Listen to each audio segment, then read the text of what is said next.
Hey, what's up, y'all? My name is Dennis Heil, and I am diagnosed with type 2 bipolar disorder with severe depression and high-functioning autism. I've been living with bipolar disorder for over 30 years, 15 of which I spent undiagnosed. In 2009, I experienced a depressive psychotic break that led to my diagnosis of type 2 bipolar disorder. I would be diagnosed with autism a few years later. In my podcast, Bluntly Bipolar, I'm going to share with you my experiences and the hard lessons I've learned trying to find some peace and happiness in my life. I hope that by sharing my experiences, others can avoid learning these lessons the hard way. I'm not a mental health professional. I have no qualifications or certifications. All I am is a mental patient with a microphone. You can find Bluntly Bipolar at bluntlybipolar.com or about any podcast distribution service. Expect new episodes on the first and third Thursday of every month. Listener discretion is advised for heavy topics related to mental health, including suicide, self-harm, and more.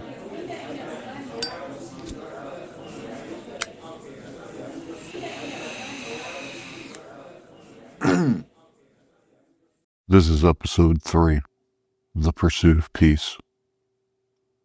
I started bipolar cycling at about 13 or 14 years old, turning my brain into a chaotic war between sanity and insanity with a sprinkling of high-functioning autism. My mind was in chaos, so my life became chaos. And I had my first suicide attempt at 15, and that was the first time I could remember feeling utterly and completely at peace.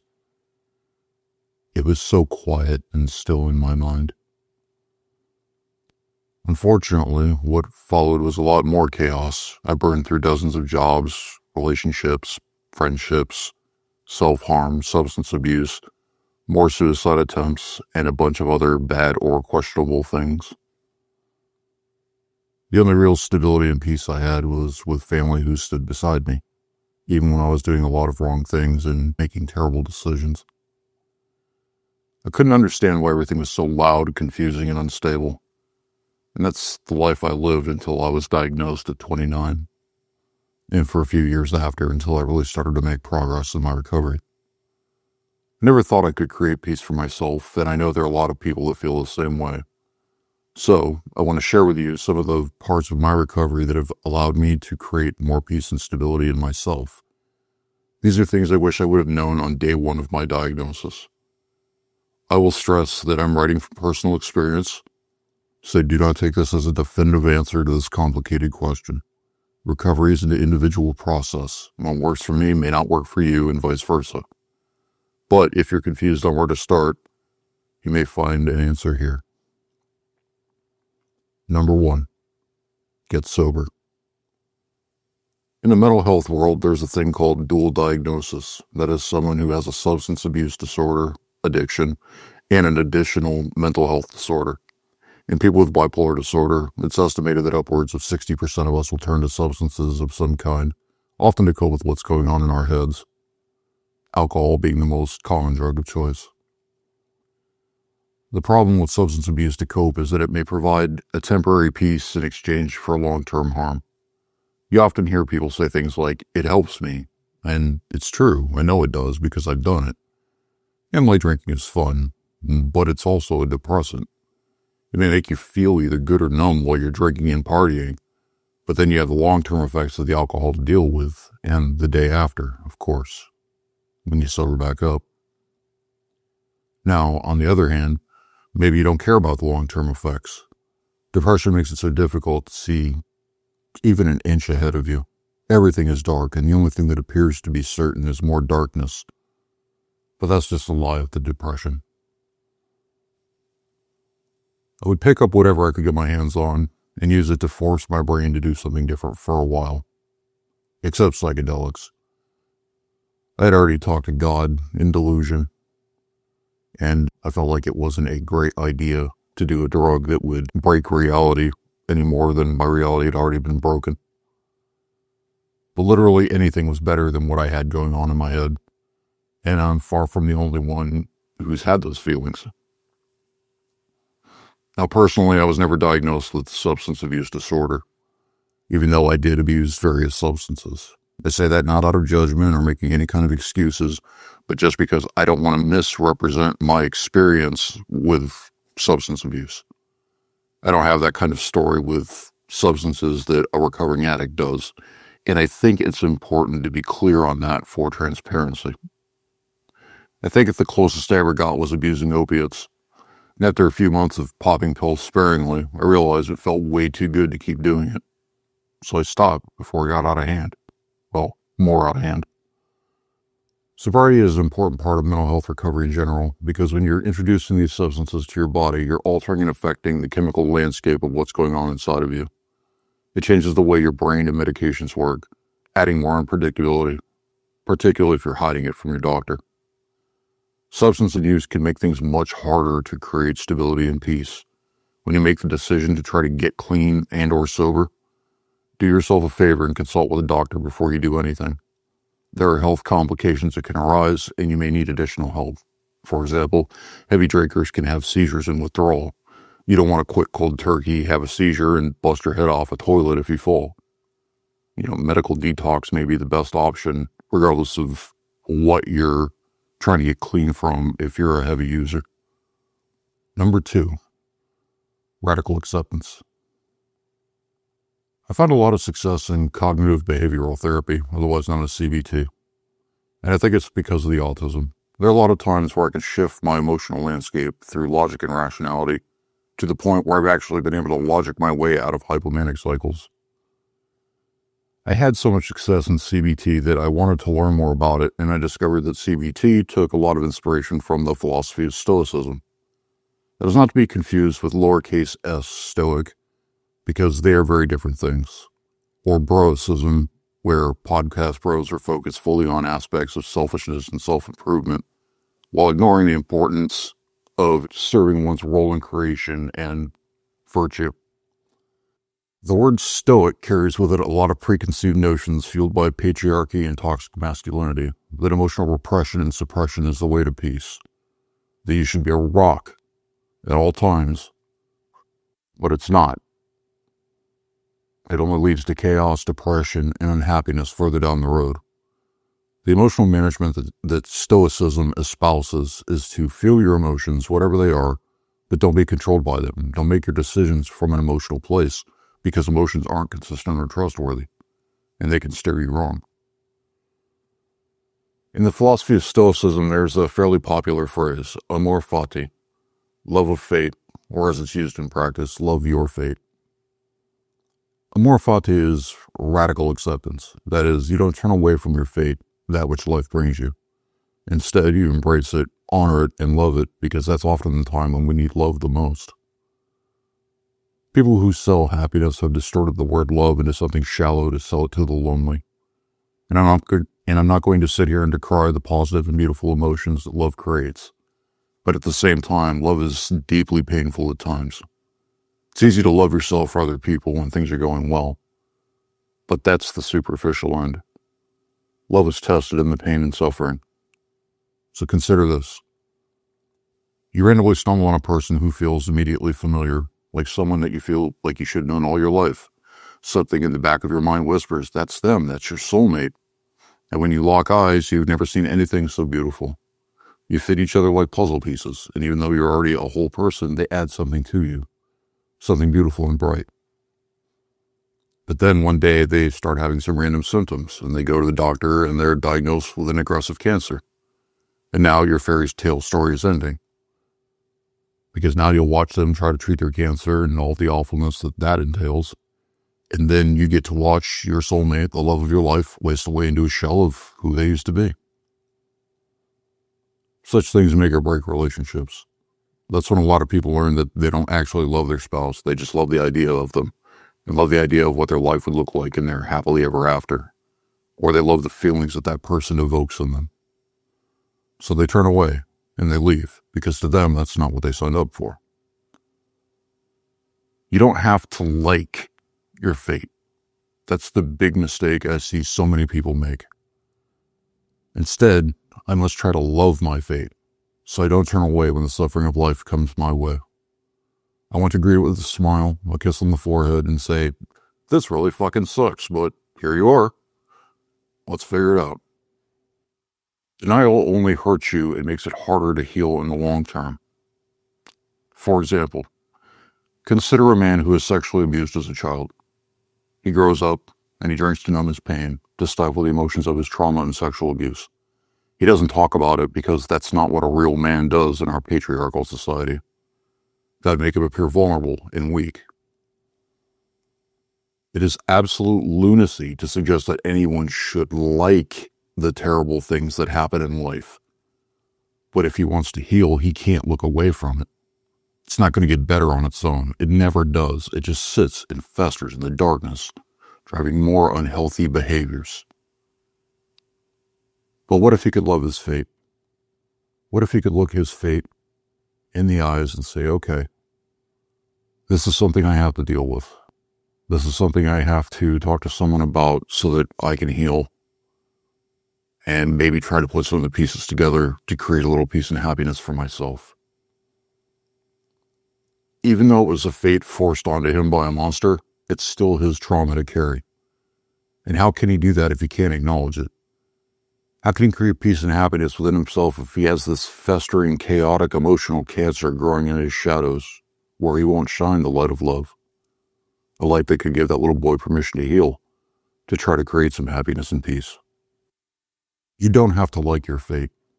You don't have to like when injustice or cruelty is done to you or to other people. You can be angry. There is such a thing as righteous anger. That is, anger for a cause, for a reason, and not just stewing in it. Life is suffering, and when you can embrace it and welcome it with open arms, you don't waste years of your life wishing for things to be different, or avoiding it altogether. Instead, you become a proactive participant in your own healing and an architect of your own peace. Amor fati. Love your fate. Number 3. Embrace imperfection. Living with autism and bipolar depression, I found that I often struggle with certain cognitive biases. A cognitive bias is a default pattern of thinking that is negative, harmful, and generally untrue. The one I struggled most with was black and white thinking. Now, as an autistic person, my brain naturally wants to interpret everything in black and white.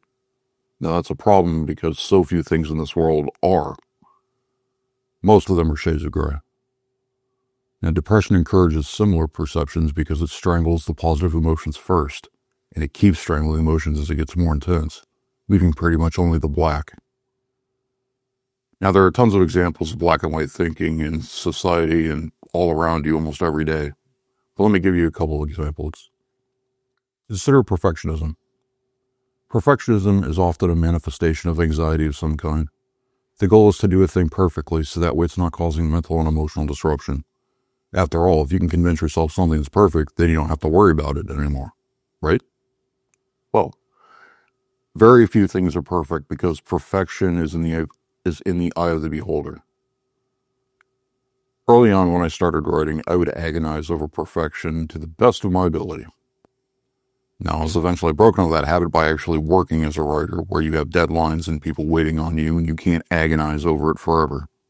And then, even when you do think you polish something to perfect, an editor can tear it to pieces because it doesn't match the vision, or it doesn't communicate as well as you thought it did. In the world of mental health recovery, black and white thinking can severely disrupt your pursuit of peace and happiness. Consider addiction, where you have some people who very passionately believe that unless you're not dependent on any substance, then you're not clean, or you're not clean enough. Meanwhile, that attitude may prevent someone from taking the first steps to get clean, like maybe they need Suboxone to manage opiate cravings and withdrawal. And while that's not perfect, it's a step in the right direction because you're not going to overdose on a hotspot of fentanyl in a Perk 30 because someone didn't wipe off their scale between products. Is it perfect? No. But it doesn't have to be, because it's progress.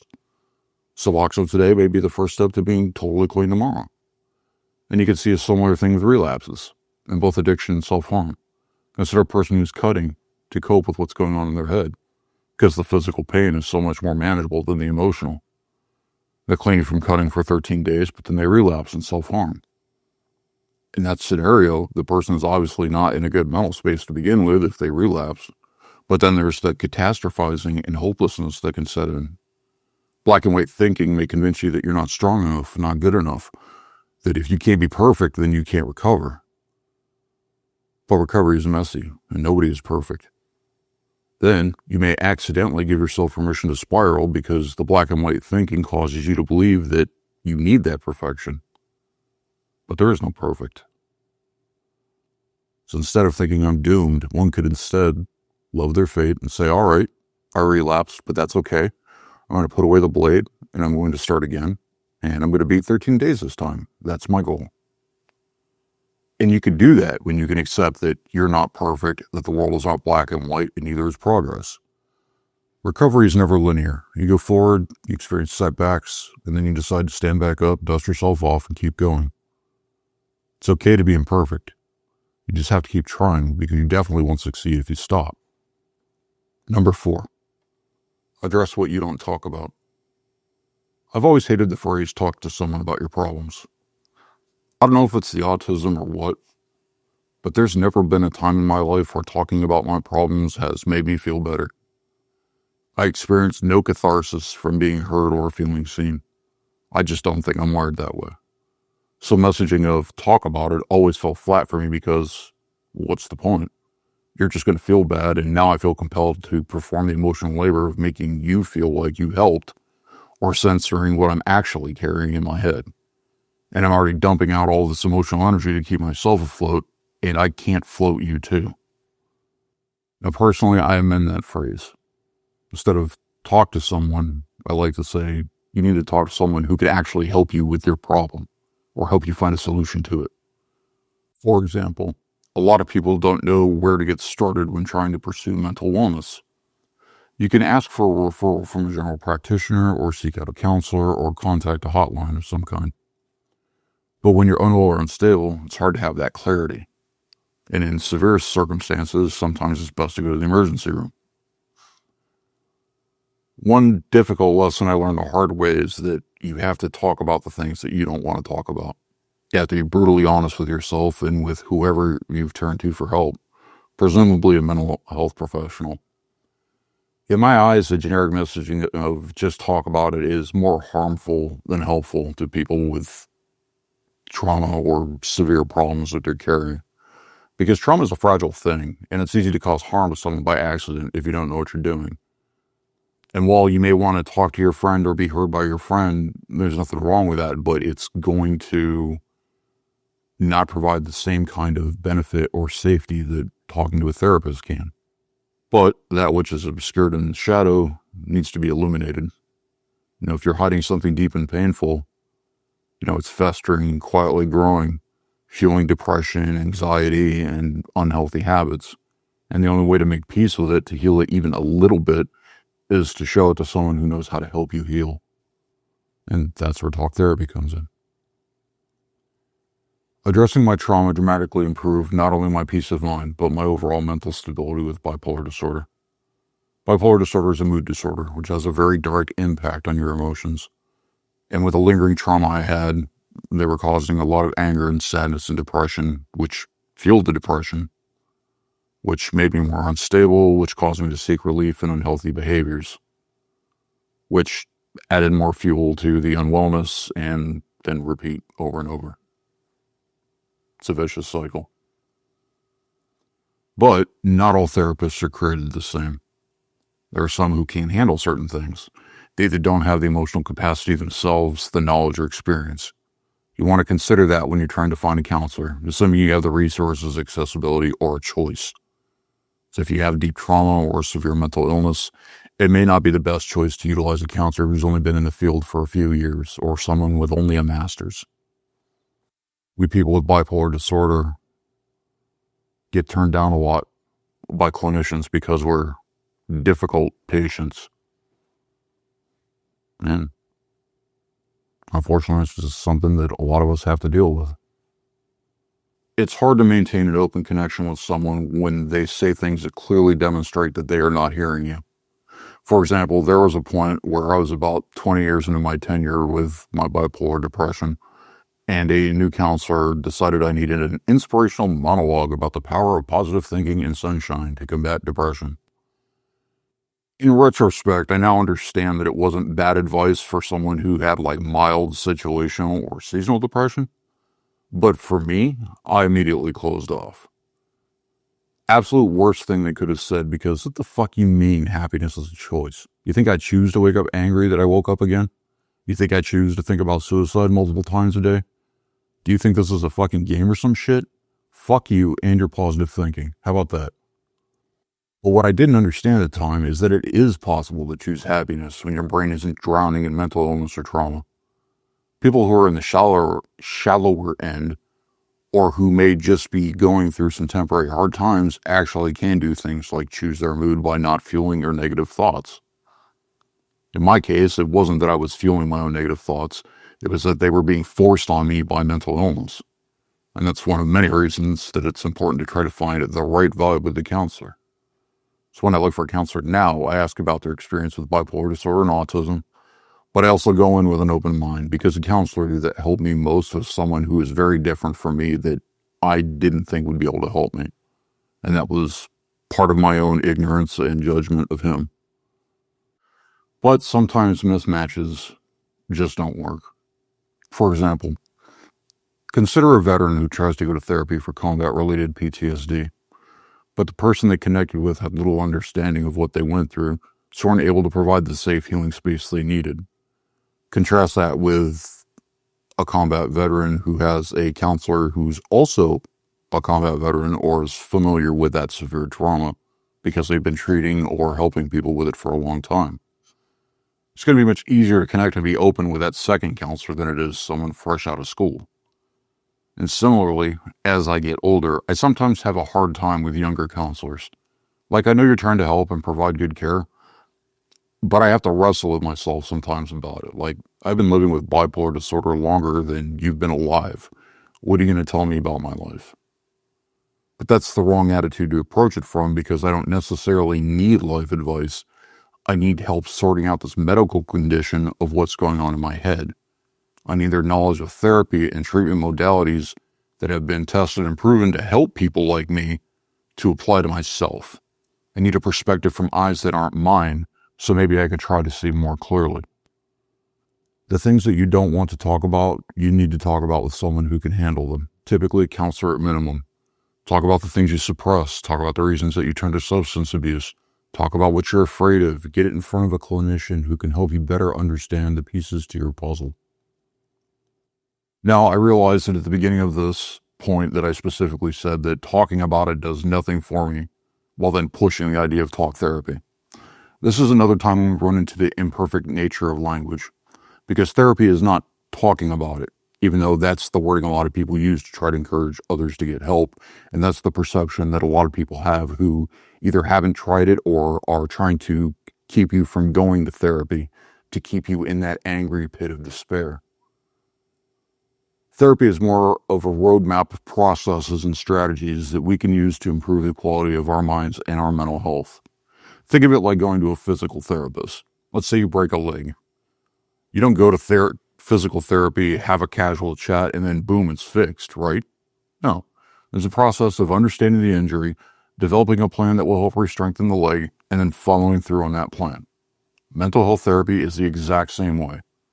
As a straight white man, I bought into the propaganda that's been aimed at us that therapy was goofy shit like sitting around and chatting about my feelings with some fruitcake who thought they could understand my problems from a book. But I was wrong. It isn't so much that they necessarily understand my problems as opposed to understanding the way, or having a more educated understanding of mental illness and the way it's treated. You know, the purpose is not to sit around and chat. It's to share my problems with someone who has that knowledge that can give me the tools I need to help heal. And much like physical therapy, they're helping you to learn how to walk again, except emotionally and mentally. Number 5, grieve the past. An important lesson I've come to understand in life is that the average person is not all that emotionally intelligent. They may want to be or believe themselves to be, but they either haven't been tested or they aren't aware of how poorly equipped they are. When you think of grief and loss, you can see this on display a lot. You hear a lot of superficial platitudes like, oh, it'll get better, or God has a plan, or time heals all wounds. And those people aren't emotionally intelligent enough or experienced enough to understand the wish fulfillment and the lack of understanding they're expressing. Because of that, they make people who are suffering in some very dark spaces feel more isolated and alone. When you say things like that, you're essentially communicating to them that you're not listening and that you don't understand. These platitudes prevent us from taking the active steps needed to accept, grieve, and move forward. Time does not heal all wounds. In fact, sometimes it just makes the wounds worse. Now, for some people, they may have a negative experience that they do eventually find their way through and manage to process it in a healthy way. That's the way it worked for them, and so they think it's the way it works for everybody. Survivorship bias. Now, I can never accept the God or prayer angle because what kind of plan would justify heinous acts like child sexual assault? And even if that were part of the plan, why would anyone ever accept that as an okay plan? Just have faith? Absolutely not. I'd have no faith in a leader that would incorporate the terrible things that people do to one another into some kind of master plan. The fact of the matter is that some people have traumatic experiences and manage to somewhat find their way through. Or not every severe experience that one would expect to be traumatic is, because we can't necessarily control how our brain reacts to a situation. For some people, instead of blindly finding their way forward on an unlit path, they wind up going in circles because they get stuck in those negative thought loops, which just makes things worse and worse. That's the kind of thing that leads to PTSD, depression, substance abuse, anxiety, and all that other fun stuff. Let me give you an example. The people left behind by a suicide. Will kills himself after a long walk with depression, and his family's heartbroken. Dad can't stop thinking about all the mistakes he made with Will, raising his voice when he didn't mean to, not being supportive when Will was struggling, telling him to man up because that's the only way he knew how to be supportive. And so he drowns his pain in silence and alcohol, wrestling not only with traumatic loss, but with feeling like a failure as a father, even though he did his best with the hand he was dealt. Mom's despondent and so angry at Dad. Angry because she was more emotionally intelligent and understood how serious the problem was. Angry that Dad didn't learn. So devastated that Will is gone, and in such deep grief that she's having a hard time even stringing thoughts together because her mind is so cloudy and just trying to survive. Then there's Will's sister, who gets overlooked in the chaos and suffering. Dad's collapsed in on himself. Mom alternates between anger and numbness, and sister gets very little real support because outsiders tell her that she has to be strong for Mom and Dad. Mom and Dad aren't capable of carrying their own emotional baggage right now, let alone helping to support her. Now, if everyone stays locked in their prisons, then the only trajectory they can possibly go is down. If they can't love their fate and walk toward acceptance, then there's no other way to go but down. And maybe they feel so bad that they feel like they deserve to suffer because they believe they didn't do enough or didn't know any better. And how could you know better? We mentally ill people have a hard enough time understanding ourselves and what we carry. I don't find it reasonable to expect any average person to understand it. Trauma and grief get heavier and harder to deal with the more time passes. It's much easier to disrupt the manifestation of things like PTSD and mental illness when there's early intervention. No, none of the people within Will's circles will be the same as before he completed suicide. No, none of the people within Will's circles will be the same as before he completed suicide. But that doesn't mean they need to be condemned to carrying that raw pain for the rest of their lives. Now, make no mistake, healing does not mean that the pain goes entirely away. I find that so many people get caught up in black and white thinking that healing means that everything is going to be bright, shiny, and happy and perfect once they get there. But it probably won't be. Think of it like getting in a bad car crash. You wind up in the hospital, you're laid up in bed for weeks while you heal, and then you need physical therapy to get functional again. Now, some people may just walk away from an accident a little shaken up, but otherwise uninjured, while others may wind up in a wheelchair or may need a walker or die. Trauma and grief are no different. Even after you heal, you may still need a wheelchair or a walker to get by. And that could be psych meds, therapy, support groups, whatever keeps you moving, keeps you afloat. So there's no such thing as perfect. And there definitely isn't when it comes to trauma, grief, mental illness, and healing. Will's family and friends will always carry the pain of that loss to some degree, some days worse than others. But if they can greet the suffering with love, they can take the first steps on their path to acceptance. As I close out this episode, I want to be very clear that I do not believe that I am underestimating these pains. I've known too many people who have been through some absolutely awful things in their life, and I would never claim to say I understand your pain because I'm not you. But what I do understand is that we have to find a way to keep going, to find ways to smile, to try to heal our pain and the ongoing traumatic experience that is life. And what I do understand is that acceptance is the first step we all have to take on the path of healing and grieving so that we can step forward instead of going in circles or living in the past. And if you're one of those people like me who struggle with the question, why me? I found my acceptance when I started asking, why not me? What makes me so important that I'm somehow above suffering? No, it's not fair, and I don't have to like it. But why should I devote so much energy rejecting that which came to me? It's as pointless as being mad at the sun for rising and setting. It happened. Now all I can do is figure out how to manage the load and smile while I roll this stone back up the hill. I'm not special. I'm not unique. And I didn't do anything that you can't do too. A big part of my progress and why I am who I am today is because I was forced to reach a point of acceptance, to finally truly open up to a therapist who empowered me with knowledge and support to work on and heal myself. Mental health professionals do not fix us. They empower us to create peace within ourselves by providing the space and tools we need to address our chaos, whether it's mental illness, trauma, or whatever other heavy load you may be carrying. You are capable of doing that too, and I have faith in you, even if you don't see it in yourself right now. As long as you're alive and kicking, there is hope. But healing starts with acceptance. Amor fati. Thank you for spending your time with me. If you like what you heard, subscribe and share it with someone who you think it might help, and be well.